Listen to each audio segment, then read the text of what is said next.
তারিফ, ফেনীবাসী আসলে নানা সমস্যায় জর্জরিত। নদী ভাঙন হচ্ছে সবচেয়ে প্রধান যে সমস্যা। এই সমস্যা সমাধানে প্রার্থীরা কি কি প্রতিশ্রুতি দিচ্ছেন একটু সংক্ষেপে জানাবেন।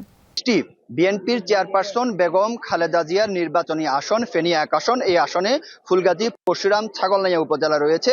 রেইনবো অলরাউন্ডার এক্সটেরিয়র পেইন্ট বাড়ির বাহিরের দেয়ালের সুরক্ষা নিয়ে থাকুন নিশ্চিন্ত, সাথে পাচ্ছেন 10 বছরের ওয়ারেন্টি। তিনি এই ৩টি উপজেলার ফেনী ১ আসন থেকে ৫বার সংসদ সদস্য নির্বাচিত হয়েছেন।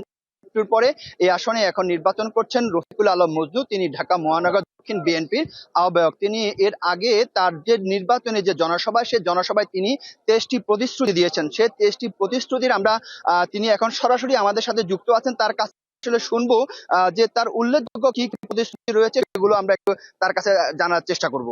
আমাদের প্রথম যে প্রতিশ্রুতি হচ্ছে, যেটা আমরা সবচেয়ে আগে করবো, এই এলাকার মানুষকে বন্যার হাত থেকে রক্ষা করার জন্য একটি স্থায়ী বাঁধ আমরা নির্মাণ করব। আমরা এই এলাকার রাস্তাঘাট গুলা 16 বছরের উন্নয়ন হচ্ছে না, মানুষ চলাফেরা করতে পারছে না, রাস্তাঘাট গুলার উন্নয়ন করব।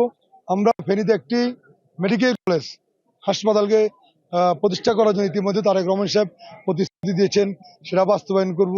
ফেনীতে একটি পিজিএড প্রতিষ্ঠা করব। এভাবে শিক্ষা প্রতিষ্ঠানগুলা, স্বাস্থ্যসেবা এবং তারেক রহমান যে ঘোষণা দিচ্ছেন ফ্যামিলি কার্ড, কৃষক কার্ড, এগুলো আমরা ধন্যবাদ। আমরা এই যে প্রার্থীর কাছে শুনেছি যে এখানকার যে মৌলিক যে সমস্যা, সে সকল সমস্যা নিরসনে তিনি কাজ করবেন। তবে তিনি তার বক্তব্যে উল্লেখযোগ্য যে বিষয়টি বলেছেন, প্রয়াত বিএনপি চেয়ারপারসন বেগম খালেদা জিয়ার যে সকল অসমাপ্ত কাজ আছে, আমরা সেই প্রার্থীর তিনি সেটি প্রতিশ্রুতিগুলো সরাসরি শুনছিলাম। ধন্যবাদ আপনাকে।